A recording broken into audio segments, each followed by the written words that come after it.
আসসালামু আলাইকুম, সবাইকে স্বাগত জানাচ্ছি বিডিভিউজ ইনফোটেইনমেন্টে। আপনাদের সঙ্গে আছি আমি সুরভি দিবা। আধুনিক যুদ্ধের সবচেয়ে বড় পরিবর্তন হলো এখন আর কেবল ট্যাঙ্ক, ফাইটার জেট বা ব্যালিস্টিক মিসাইল দিয়ে বিজয় নিশ্চিত হয় না। ইউক্রেন যুদ্ধ, গাজা যুদ্ধ, নাগোর্নো কারাবাখ সংঘাত এবং ইয়েমেনের হুথি হামলা বিশ্বকে দেখিয়েছে যে তুলনামূলক কম খরচে ড্রোনও একটি শক্তিশালী রাষ্ট্রের প্রতিরক্ষা ব্যবস্থাকে বিপর্যস্ত করে দিতে পারে। ইরান এই বাস্তবতাকে সবচেয়ে কার্যকরভাবে কাজে লাগিয়েছে। তারা শাহেদ সিরিজের আত্মঘাতী ড্রোন তৈরি করে মধ্যপ্রাচ্যের যুদ্ধনীতিতে এক নতুন অধ্যায় শুরু করেছে। এই ড্রোনগুলো অত্যন্ত সস্তা, সহজে উৎপাদনযোগ্য এবং ঝাঁক বা সোয়ার্ম আকারে ব্যবহার করা যায়। একটি মিসাইল যেখানে কয়েক মিলিয়ন ডলার খরচ করে ধ্বংস করতে হয়, সেখানে কয়েক হাজার ডলারের ড্রোন দিয়ে সেই প্রতিরক্ষা ব্যবস্থাকে ক্লান্ত করে দেওয়া সম্ভব। পাকিস্তান যদি সত্যি এই মডেল অনুসরণ করে থাকে, তাহলে সেটি হবে তাদের সামরিক কৌশলের একটি মৌলিক রূপান্তর। আরও বিস্তারিত থাকছে ওয়াহিদ ফারুকির প্রতিবেদনে।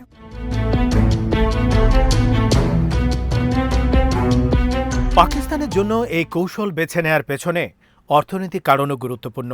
দেশটি দীর্ঘদিন ধরেই অর্থনৈতিক সংকটে রয়েছে।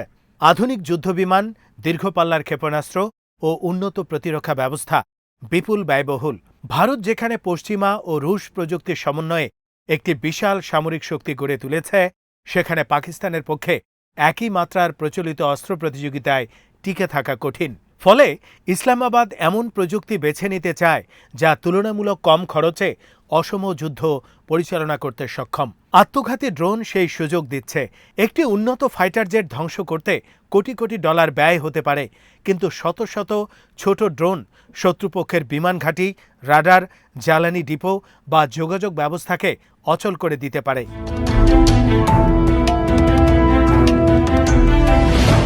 তুরস্ক এখানে একটি গুরুত্বপূর্ণ ভূমিকা পালন করছে।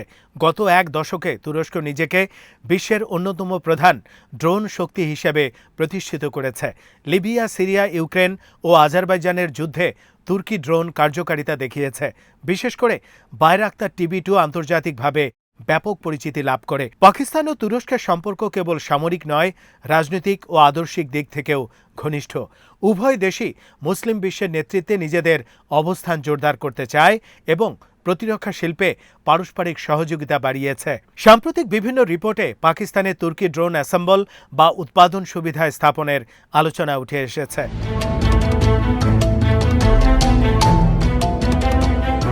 এই সহযোগিতা কেবল প্রযুক্তি হস্তান্তরে সীমাবদ্ধ নয়, এর মধ্যে রয়েছে প্রশিক্ষণ, সফটওয়্যার, যোগাযোগ ব্যবস্থা এবং কৃত্রিম বুদ্ধিমত্তা ভিত্তিক ড্রোন সমন্বয়। আধুনিক সোয়ার্ম ড্রোন ওয়ারফেয়ার বা AI নিয়ন্ত্রিত সমন্বিত হামলার উপর নির্ভর করে।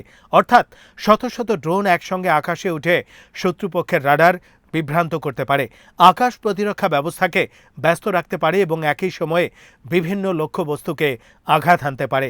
যদি পাকিস্তান সত্যি লাখ লাখ ড্রোনের সক্ষমতা অর্জনের পথে এগোয়, তাহলে সেটি শুধু ভারত নয়, পুরো দক্ষিণ এশিয়ার নিরাপত্তা কাঠামোর জন্য একটি বড় পরিবর্তন হবে।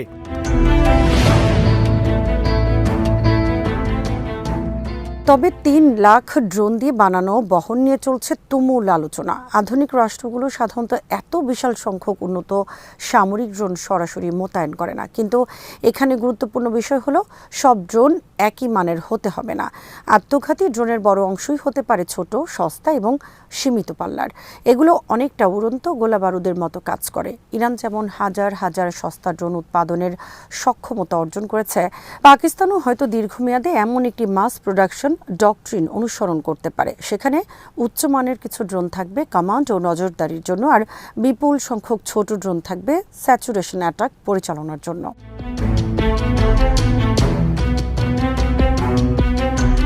ভারতের জন্য হবে এটি বড় মাথা ব্যথা, কারণ ভারতের প্রচলিত প্রতিরক্ষা ব্যবস্থা মূলত মিসাইল, বিমান ও সীমিত সংখ্যক ড্রোন মোকাবেলার জন্য তৈরি। কিন্তু একসঙ্গে কয়েক হাজার ড্রোন আকাশে উঠলে প্রচলিত এয়ার ডিফেন্স সিস্টেম দ্রুত চাপে পড়ে। একটি S-400 মিসাইল সিস্টেম দিয়ে যদি কয়েক হাজার সস্তা ড্রোন ঠেকাতে হয়, তাহলে অর্থনৈতিক দিক থেকে সেটি অকার্যকর হয়ে পড়ে। এই কারণেই এখন বিশ্বজুড়ে anti drone laser, electronic warfare, GPS jamming এবং AI বেসড ইন্টারসেপশন প্রযুক্তির দিকে ঝুঁকছে সামরিক শক্তিগুলো।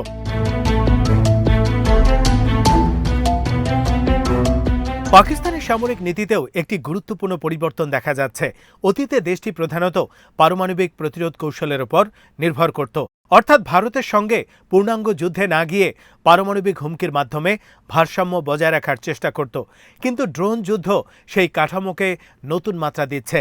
এখন সীমিত সংঘাতেও ব্যাপক ক্ষয়ক্ষতি ঘটানো সম্ভব, অর্থাৎ পূর্ণাঙ্গ যুদ্ধ ছাড়াই প্রতিপক্ষের ভেতরে ভয়, বিভ্রান্তি এবং অবকাঠামোগত ক্ষতি তৈরি করা যায়। এটাই গ্রে জোন ওয়ারফেয়ার নামে পরিচিত। ড্রোন এই ধূসর যুদ্ধনীতির সবচেয়ে কার্যকর অস্ত্র হয়ে উঠছে।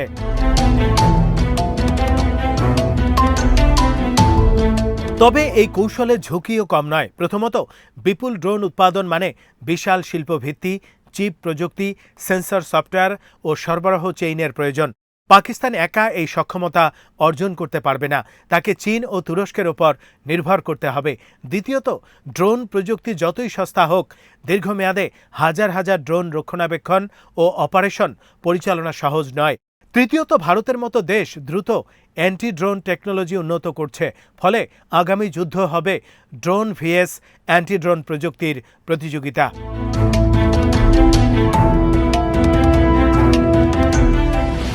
চীনের ভূমিকাও এখানে গুরুত্বপূর্ণ। পাকিস্তানের প্রতিরক্ষা অবকাঠামোর বড় অংশই চীনা প্রযুক্তি নির্ভর। তুরস্ক হয়তো সফটওয়্যার ডিজাইন ও অপারেশনাল অভিজ্ঞতা দেবে, কিন্তু উৎপাদনের বড় অংশে চীনা উৎপাদন থাকতে পারে। চীন ইতোমধ্যে বিশ্বের সবচেয়ে বড় ড্রোন প্রস্তুতকারকদের একটি, ফলে পাকিস্তান তুরস্ক সহযোগিতার পেছনে বেইজিংয়ের কৌশলগত সমর্থনও থাকতে পারে। এর মাধ্যমে ভারতকে একসঙ্গে দুই ফ্রন্টে চাপের মধ্যে রাখা সম্ভব।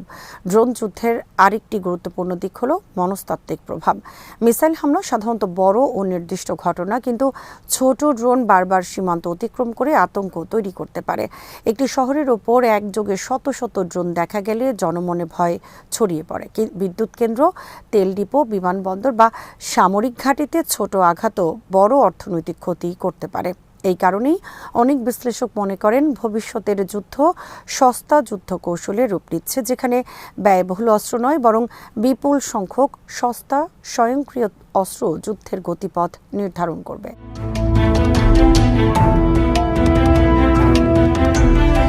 দক্ষিণ এশিয়ায় এর রাজনৈতিক প্রভাবও গভীর হতে পারে। ভারত যদি পাকিস্তানের এই ড্রোন সক্ষমতাকে বড় হুমকি হিসেবে দেখে, তাহলে দিল্লি আরও আগ্রাসী প্রতিরক্ষা নীতি গ্রহণ করতে পারে, সীমান্তে সেনা মোতায়েন বাড়াতে পারে, প্রতিরক্ষা বাজেট বৃদ্ধি পেতে পারে এবং ভারত তুরস্ক সম্পর্ক আরও খারাপ হতে পারে।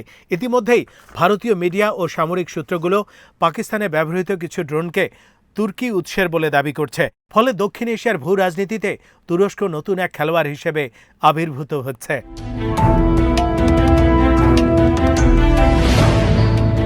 একই সঙ্গে মধ্যপ্রাচ্যের অভিজ্ঞতাও পাকিস্তানকে প্রভাবিত করছে। ইরান দেখিয়েছে সরাসরি সুপার পাওয়ারের সঙ্গে যুদ্ধে না গিয়েও ড্রোন ও প্রক্সি নেটওয়ার্কের মাধ্যমে কৌশলগত চাপ সৃষ্টি করা যায়। পাকিস্তান হয়তো সেই মডেলের একটি দক্ষিণ এশীয় সংস্করণ তৈরি করতে চাইছে। পার্থক্য হল, ইরান তার ড্রোন নেটওয়ার্কে আদর্শিক ও আঞ্চলিক প্রভাব বিস্তারের হাতিয়ার হিসেবে ব্যবহার করে, আর পাকিস্তান সেটিকে ভারতের বিরুদ্ধে সামরিক ভারসাম্য তৈরির মাধ্যম হিসেবে দেখছে।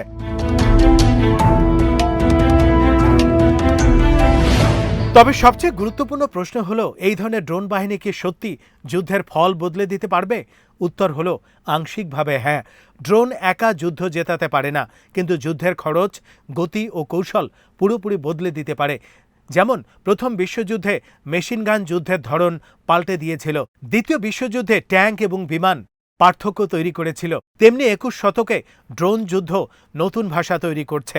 পাকিস্তান যদি সফলভাবে ড্রোন উৎপাদন, এআই কোঅর্ডিনেশন এবং ইলেকট্রনিক ওয়ারফেয়ার সমন্বয় করতে পারে, তাহলে সেটি ভারতের জন্য বড় চ্যালেঞ্জ হবে। কিন্তু একই সঙ্গে ভারতও দ্রুত প্রযুক্তিগত অভিযোজন করবে। ফলে দক্ষিণ এশিয়ার ভবিষ্যতের প্রতিযোগিতা কেবল মিসাইল বা পারমাণবিক অস্ত্রের নয়, বরং AI, drone swarm, cyber warfare এবং ইলেকট্রনিক ডমিনেন্সের উপর।